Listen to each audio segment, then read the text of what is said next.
प्रभु मैं तेरा तेरा तेरा, तू मेरा मेरा मेरा, मैं तेरा तेरा तेरा, तू मेरा मेरा मेरा।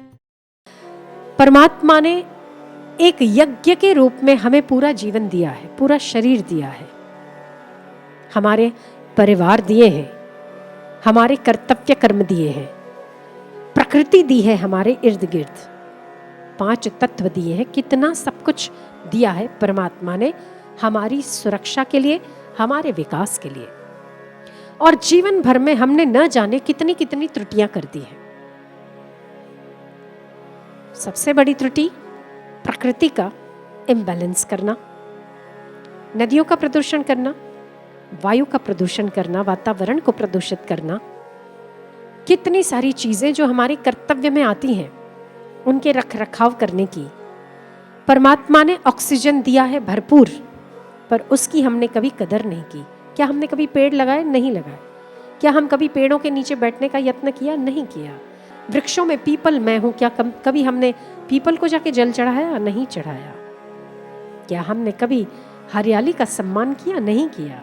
तो आज ऑक्सीजन, एक एक पल के लिए व्यक्ति लाचार और मोहताज हो रहा है ऑक्सीजन का। और भगवान ने इतना सारा ऑक्सीजन दिया है, उसकी हमने कभी कीमत नहीं की।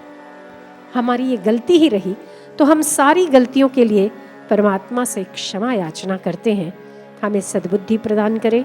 आने वाले समयों में हम स्वयं की रक्षा करने के साथ साथ दूसरों के भी हित के बारे में सोचें, प्रकृति के हित के बारे में सोचें।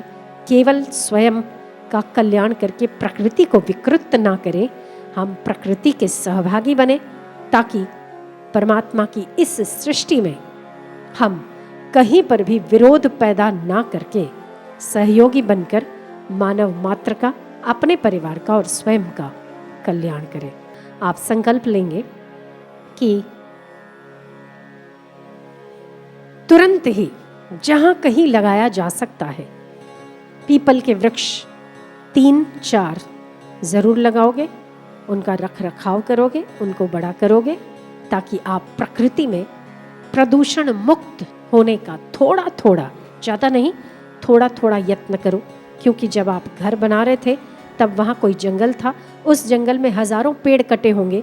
उस समय तो हमने अपने ऐश आराम के लिए ये विचार नहीं किया कि किसी समय हमें ऑक्सीजन की कमी हो जाएगी तो हमें पल पल और क्षण क्षण मार खानी पड़ेगी ऑक्सीजन के लिए, दर दर भटकना पड़ेगा, और उस समय हमें ऑक्सीजन की वैल्यू पता चलेगी।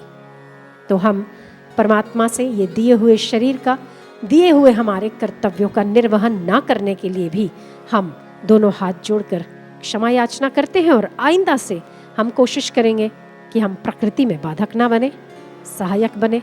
उसके लिए हम आज से संकल्प करते हैं कि प्रत्येक व्यक्ति के द्वारा कम से कम 4 पेड़ जरूर लगाए जाएं, वो भी पीपल के। जितनी बार हम कहेंगे उतनी बार हम एक ही बात कहेंगे कि आपको डरने की आवश्यकता नहीं है। अगर कोई कहता है कि आप भयंकर स्थिति से गुजर रहे हैं, बिल्कुल पैनिक मत होइए। उसी समय शांत श्वासोश्वास की गति को धीमा कर दे। गुरु मंत्र है तो गुरु मंत्र का उच्चारण करिए, नहीं है तो राम नाम का उच्चारण करिए। ऐसी कौन सी वस्तु है इस संसार में भगवान नाम की कृपा के दायरे के बाहर आती हो? ऐसी एक भी चीज नहीं है। अत्यधिक विफलता में और व्याकुलता में हॉस्पिटल भागने की जरूरत नहीं है। आप कोशिश करिए, पंचगव्य बहुत अच्छा इलाज है। गौमूत्र का सेवन करिए। जिसके इर्द गिर्द गायें हैं वो तो सद्भाग्यशाली है। हर रोज गौमूत्र ले आइए, रात को लेके आएंगे और सुबह पिएंगे 8 कपड़े में छानकर।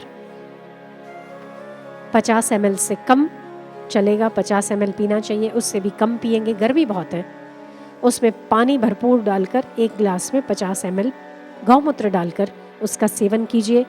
जिसके भी शरीर में पंचगव्य की औषधियां जाती हैं, कितने सारे लोग रोगमुक्त हुए हैं पंचगव्य की औषधि से। हमारे यज्ञ में भी गाय के घी का हवन होता है। गाय के कंडे जलते हैं, तभी ही उस कंडों पर किया हुआ हवन अधिक से अधिक वातावरण को शुद्ध, मानसिक और शारीरिक स्वास्थ्य को बरकरार रखता है, उत्तम से उत्तम बनाता है। तो पंचगव्य का सेवन करें। पंचगव्य की औषधियाँ आप मंगा सकते हैं। तब तक के लिए गौमूत्र का सेवन करना ना भूलें। गौमूत्र जिसके पास नहीं है या इर्द गिर्द कोई गौशाला नहीं है, उन लोगों को एक काढ़े का फॉर्मूला भी आपको दिया हुआ है। नीम, तुलसी, गिलोय, अड़ूसी। यष्टि मधु हो तो बेहतर है, नहीं है तो चलेगा।